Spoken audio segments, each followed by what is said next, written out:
Good morning, evening, or night, wherever you are. Welcome to WHAM today.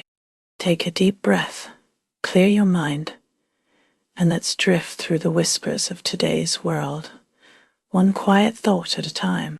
As we wrap up Saturday, 26th April 2025, let's see what stories are unfolding around us. Australia. The death of Virginia Giuffre, aged 41, by suicide at her Western Australia farm has been confirmed by her family, noting her lifelong victimization by sexual abuse and sex trafficking.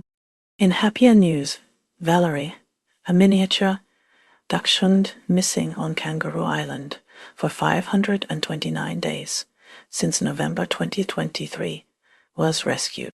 Prime Minister Anthony Albanese has highlighted Australia's cultural diversity, committing at $25 million, $15.98 million, to support language learning. Meanwhile, Peter Dutton has called for respect during Welcome to Country ceremonies, but reiterated his one flag stance, condemning disruptions at Anzac Day services and confirming he would not display Aboriginal and Torres Strait Island flags at press conferences if elected. United States.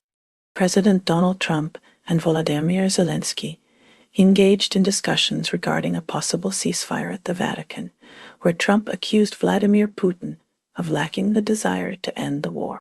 Zelenskyy characterized the discussion as potentially historic. Trump also addressed conditions for reducing tariffs on China. WHAM. The Justice Department has accused Judge Hannah Dugan of obstruction for refusing to turn over a man targeted by immigration agents. Separately, a federal judge noted that the Trump administration had seemingly deported a 2-year-old U.S. citizen with no meaningful process, prompting the child's father to seek her return. The Trump administration also faced legal challenges after over 1,200 students abruptly lost their legal status or had their visas revoked.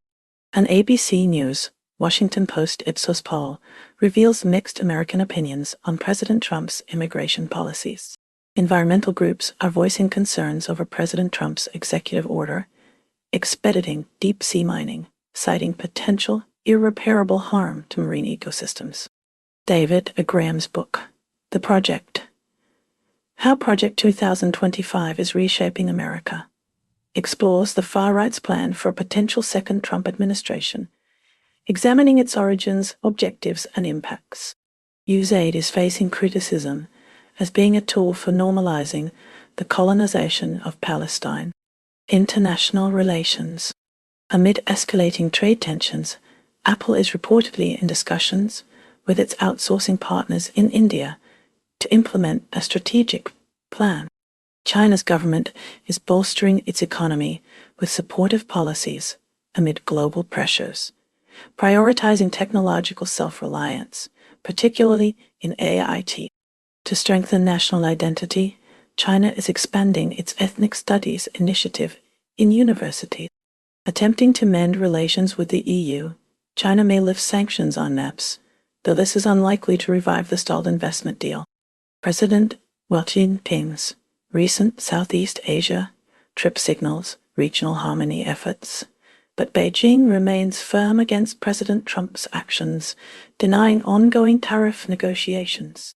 Despite these denials, China is considering tariff exemptions on some U.S. imports, surveying companies about critical American products.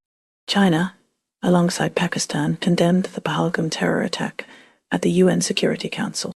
The United States government has initiated an investigation into UC Berkeley, scrutinizing foreign funding and its ties with China's Tsinghua University. President Trump has toughened his stance on China tariffs, demanding something substantial for any rollback and deeming another pause in levies unlikely. He claims that trade negotiations with China are underway, despite China's denials. In response to China's growing nuclear arsenal, the U.S. is increasing investment in a space-based defense program. Chinese solar panel producers face potential shock. Tariffs from the U.S. aimed at closing loopholes in offshore exports. A report highlights China's dominance in critical minerals, posing a threat to the U.S. military supply chain. Pakistan's Prime Minister, Shehbaz Sharif, has offered his government's assistance for a neutral investigation into the Pahalgam terror attack. Pakistan also joined China and other UN Security Council members in condemning the attack. Following a popular revolt that ousted Sheikh Hasina, Bangladesh's new leader, Muhammad Yunus, is seeking assistance from China. Ukraine remains a focal point as the Trump administration intensifies efforts to resolve the ongoing war with Russia, with Steve Witkoff spearheading negotiations concerning the conflict, Iran's nuclear program, and the situation in Gaza. Kyiv is preparing to present its own peace proposal to Trump's team, following their rejection of a White House plan they deemed excessively favorable to the Kremlin.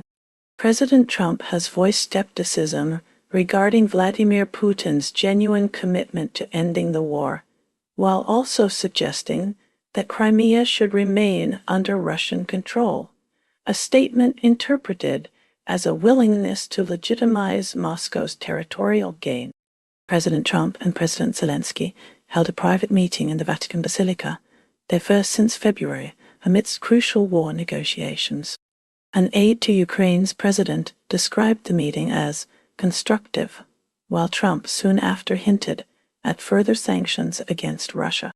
President Volodymyr Zelenskyy paid tribute at the site of a Russian missile strike on a Kyiv residential building and attended the Pope's funeral.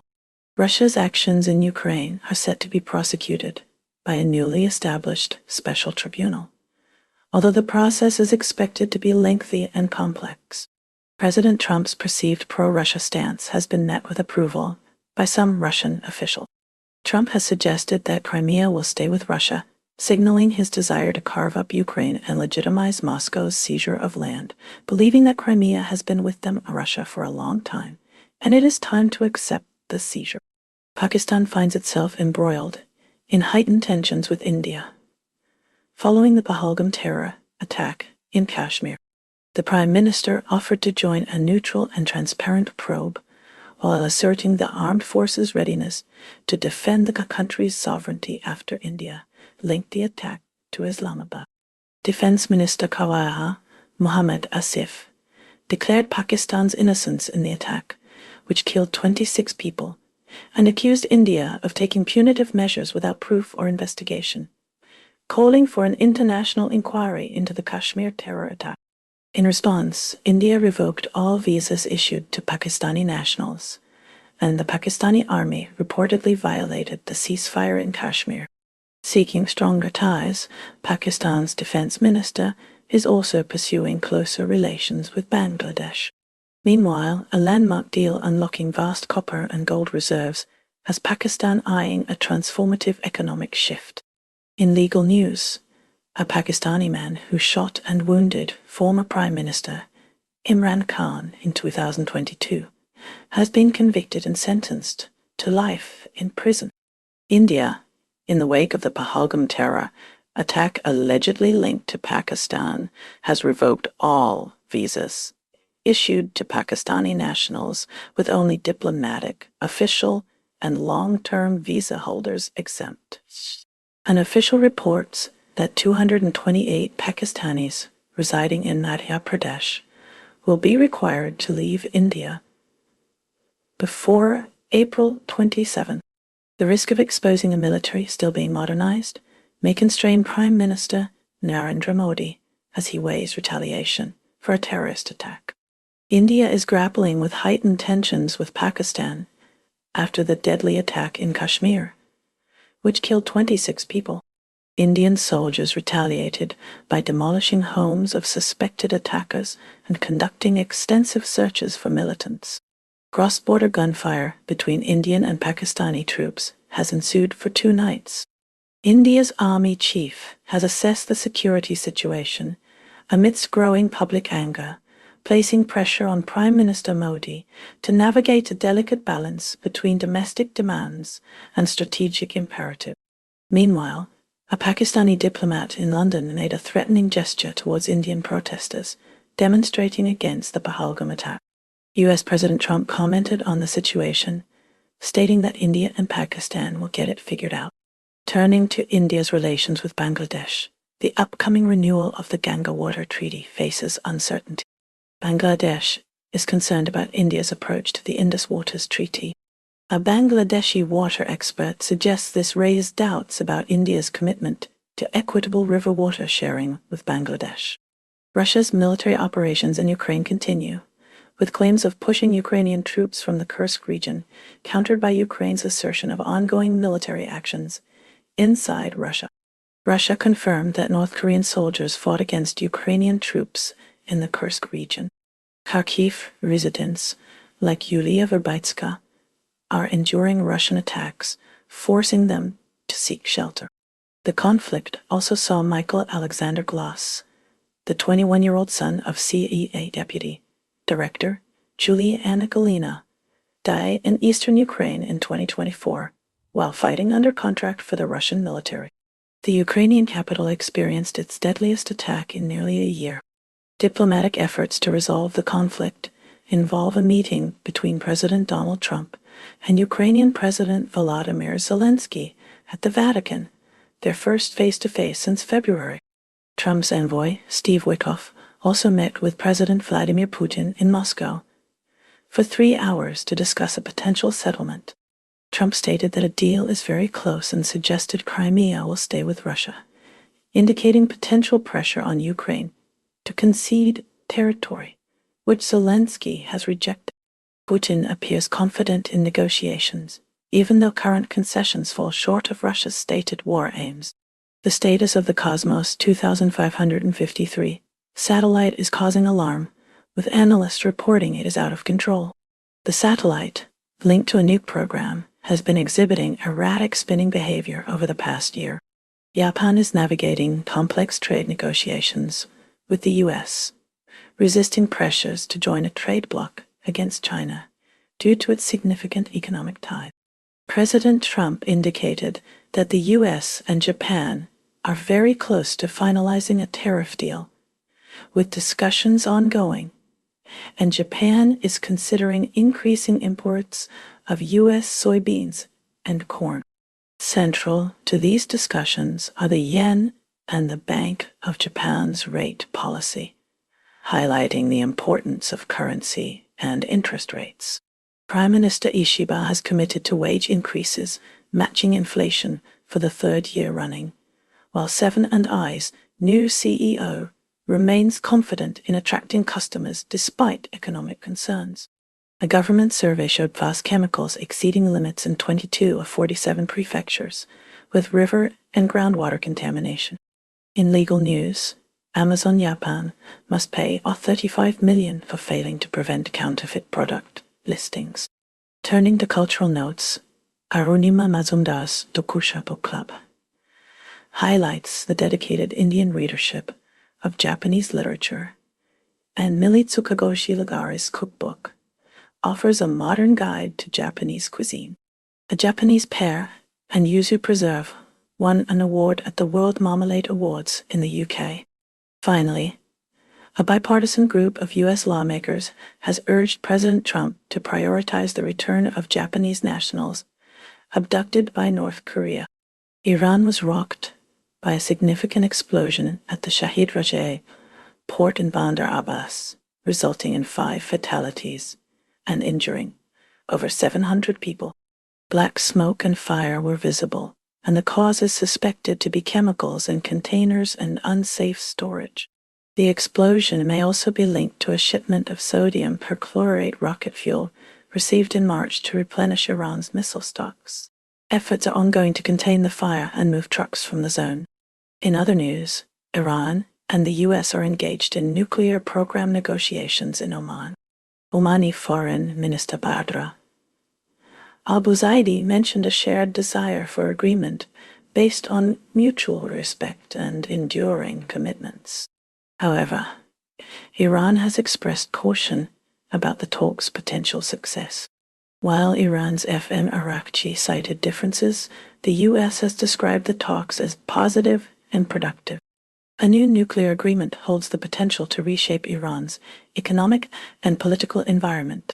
Canada's recent federal election saw U.S. President Donald Trump's trade war and annexation threats significantly shaping the political landscape. This external pressure overshadowed other key issues, notably climate change. Liberal candidate Mark Carney's climate policy background and Pierre Poilievre's support for Canada's oil and gas industries took a backseat. Mark Carney, now Prime Minister after replacing Mr. Trudeau, focused his Liberal campaign on countering perceived U.S. aggression. He advocated for a new all-encompassing deal with the U.S. addressing trade and other pertinent areas. Israeli strikes in Gaza have resulted in 49 deaths over a 24-hour period. Gaza's health ministry reported an additional 3 deaths in the Shadi refugee camp. These actions have intensified a food crisis in Gaza, placing the entire Strip's 2 million residents at risk of famine. The UN's World Food Programme, WFP, reports that all food stocks in Gaza are now depleted because of Israel's aid block. The WFP is also running out of supplies, and its kitchens are expected to run out of food soon. U.S. President Donald Trump stated he urged Israeli Prime Minister Benjamin Netanyahu to allow food and medicine into the Gaza Strip. Mediators are currently attempting to restart ceasefire negotiations. Tensions have also emerged between Israel and the Vatican after Israel's foreign ministry deleted a condolence message for Pope Francis shortly after posting it. 13 people were killed, and dozens were trapped under rubble following Israeli bombings in Gaza. Global religious affairs. The recent passing of the Pope was marked by a funeral homily delivered by Cardinal Giovanni Battista Re, who highlighted the late pontiff's unwavering support for refugees and displaced individuals, reflecting on a life dedicated to humanitarian causes. Mexico. In central Mexico, the city of Aguascalientes is preparing to host the annual fair of San Marcos, drawing thousands of attendees for its mid-April commencement. Meanwhile, President Claudia Sheinbaum has voiced strong disapproval of U.S. Secretary of Homeland Security Kristi Noem's decision to broadcast anti-migrant advertisements on Mexican television, denouncing the messaging that accuses migrants of exacerbating societal issues within the U.S. Philippines observed a memorial mass at the Cathedral of Cubao in Quezon City. The possibility of Pope Francis's canonization was a topic of discussion, although his role as pontiff does not assure it. Amidst ongoing tariff disputes with the U.S., the Philippines has been encouraged to collaborate strategically with China. Following a call from a Chinese envoy, the Philippines and other ASEAN members are urged to unite to protect free trade. The Philippines must address China's shift towards Southeast Asia, considering both the challenges and prospects resulting from Beijing's emphasis on regional stability and open trade. Italy is preparing for the funeral of Pope Francis, an event anticipated to draw numerous world leaders. Prime Minister Giorgia Meloni, despite holding policy differences with the Pope on subjects such as migration and climate change, is expected to attend. Her past stance on migration, including a controversial suggestion regarding migrant rescue boats, contrasts sharply with the Pope's advocacy for asylum seekers. The interactions among attending world leaders, including potential appearances by figures like former U.S. President Donald Trump, will be closely monitored. Unusually, Pope Francis will be interred in the Basilica of St. Mary Major, deviating from the traditional burial site of St. Peter's Basilica. Singapore's recent election saw heated exchanges regarding politicians switching constituencies, ignited by accusations against SDP chief Tsinghua. Concurrent with the election, Singapore authorities curbed Facebook activity of 3 foreign nationals, alleging attempts to sway voters toward particular parties or candidates. Election rallies made a comeback after 10 years, capturing public attention with candidates' policy proposals. The Democratic Republic of Congo, along with Rwanda, has committed to drafting a peace agreement by May 2nd, mediated by the United States. The core of the agreement involves both countries promising to cease military assistance to armed factions. Complementing these diplomatic efforts, the U.S. is considering investments in the DRC's eastern territories, known for their abundant mineral resources. In the Dominican Republic, the jet-set nightclub collapse in Santo Domingo led to the tragic deaths of 232 people. Authorities are investigating the cause, focusing on violations of noise regulations. The impact of sound vibrations is being considered, as is the weight of equipment on the roof structure. Pope Francis's funeral mass readings echoed his pontificate's central themes. The selections referenced John Paul II and his own dedication to marginalized groups. His 2021 encounter with the Roma community in Slovakia was a key example of this outreach. North Korea recently saw Kim Jong-un unveil a new 5,000-ton naval destroyer. The warship is expected to enter naval service early next year. Kim described it as a major advancement for his nation's preemptive strike capabilities. He also blamed the United States for increased regional tensions. Nigeria witnessed a tragic event as at least 20 individuals lost their lives in a mining town due to an attack by gunmen. The incident underscores the escalating problem of kidnappings for ransom. Bandit groups are using these kidnappings to fund their operations. They also aim to establish dominance over villages in the area. Italy held the funeral of former Pope Benedict XVI in St. Peter's Square. Pope Francis presided over the ceremony. Thousands of mourners attended the event. Benedict XVI unexpectedly resigned in 2013, the first pope to do so in about 600 years. The U.S.-China trade tensions are impacting European luxury brands. These brands are facing challenges due to viral videos. The videos showcase China's advanced manufacturing. This creates a difficult situation for the brands. Vatican City witnessed a gathering of global leaders, as at least 130 foreign delegations attended Pope Francis's funeral. Approximately 50 heads of state and 10 reigning monarchs were present to pay their respects. Argentina's President Javier Milei, among the heads of state, lauded the Pope's goodness and wisdom. France's Emmanuel Macron and former U.S. President Donald Trump also attended. Alongside Keir Starmer, Iraq is seeing an increase in groundwater extraction as farmers drill wells to maintain agriculture in desert areas. Water scarcity is a growing concern. This shift may have long-term environmental impacts. Focusing on Canada, Prime Minister Justin Trudeau announced new measures to support Indigenous communities. These initiatives aim to improve access to education and healthcare. The government has allocated significant funding for these programs. Meanwhile, in France, President Emmanuel Macron is facing renewed protests over pension reforms. Demonstrations are taking place in major cities. Unions are demanding the withdrawal of the controversial legislation. Shifting to Australia, the government is implementing stricter environmental regulations to protect the Great Barrier Reef. These measures aim to reduce pollution and combat climate change. The reef is facing significant threats. In the United States, the Federal Reserve is considering further interest rate hikes to combat inflation. The economy is showing mixed signals. The central bank is closely monitoring economic data. Excellent. Let's begin. Article 1.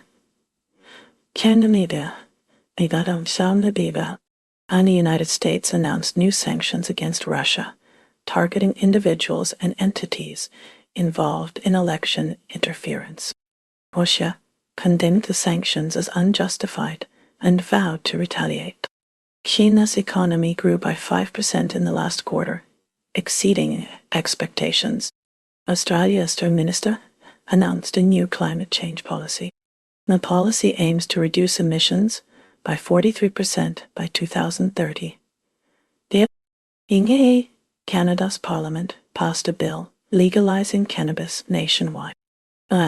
The European Union is considering new regulations on artificial intelligence. Article 2. The European Union's proposed AI regulations focus on high-risk applications.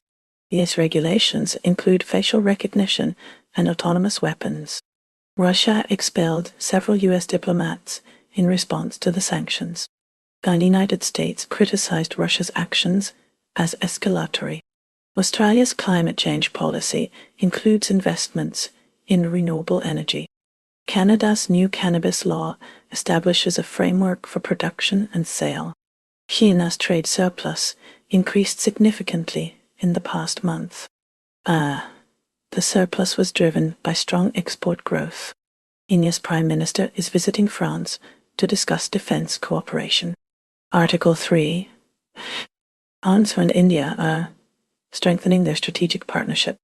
Discussions include joint military exercises and technology transfer. The United States is providing additional military aid to Ukraine. This aid package includes advanced weaponry. Canada's provinces are developing their own cannabis regulations. These regulations address issues like age limits and retail licensing. Australia's climate policy faces opposition from some industries. They argue that the targets are too ambitious. The European Union is debating a common approach to asylum seekers. Member states are divided on how to handle the influx of migrants.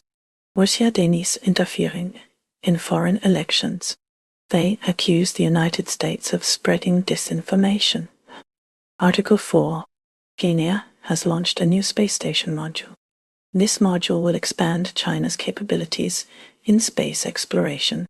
The United States has expressed concerns about China's space program. These concerns involve the potential for military applications.